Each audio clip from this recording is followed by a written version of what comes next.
Moi, je l'ai dit hier à la presse, le départ, c'est uniquement la commune d'André-du-Boutéon, son maire très actif. Alors c'est vrai, je vais rebondir un peu, il l'a glissé. C'est quand même une commune qui a 10 000 habitants. Je crois qu'il y a autant d'emplois que d'habitants, à quelque chose près, Jean-Claude. Et il y a des équipements sportifs merveilleux. Voilà. Alors, c'est vrai qu'à l'occasion, Laura, ça serait bien de revenir peut-être pour voir tout ça, parce que je suis membre au tennis club, il y a le dojo, il y a le boulodro, enfin, beaucoup d'équipements.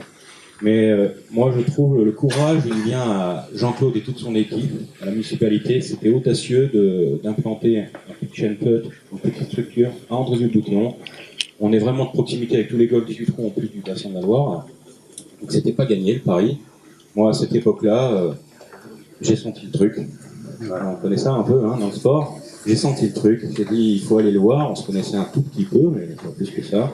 Et j'ai dit, moi, le projet, j'y crois. Il n'y avait pas d'herbe, il n'y avait rien. Tout était tracé. Il m'a dit, mais quand même, on marche un peu sur des œufs, on va y arriver.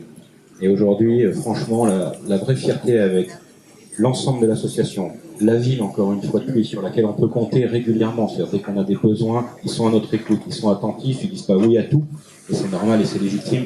Mais en tout cas, ils nous laisseront jamais tomber, ils nous accompagneront dans notre développement tant qu'on aura des projets qui seront bons pour le golf en général, en tout cas. Et répondre aux attentes de la fédération, d'un ministère, d'une ligue, d'un comité départemental qui se bouge beaucoup avec Christophe. Moi, je parle plus du local pour le coup.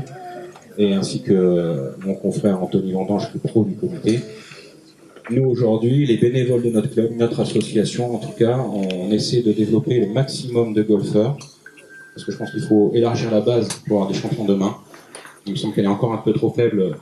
Jean-Loup, je suis désolé de te dire ça, c'est vrai, on est que 400 000. Il faut qu'on grimpe, il n'y a pas de problème là-dessus. Et on a fait plus de 200 nouveaux golfeurs dans un périmètre de 15 km autour. C'est pas énorme, hein, en fait. Finalement, on n'a pas été délocalisé plus loin.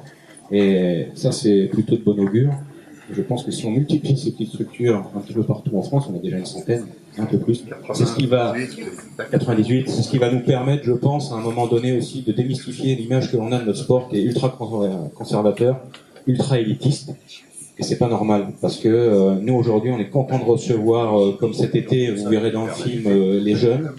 On a fait une journée avec des autistes assez touchés, sévèrement touchés, j'ai envie de dire cet été. Et c'était juste génial. C'est juste des moments merveilleux, c'est ce qu'on attend un peu de ces structures-là et de ce sport. On fait quand même un peu de compétition aussi, ça n'empêche pas. Et on accueille Andy Golf, on est des jeunes, des scolaires, on a fait les SECPA ici. Enfin, que des bonnes choses. Voilà. Alors j'espère que, moi je vais passer un message tant qu'à faire.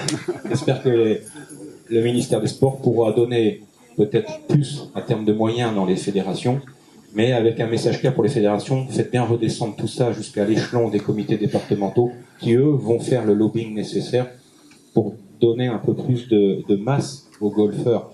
On est encore trop...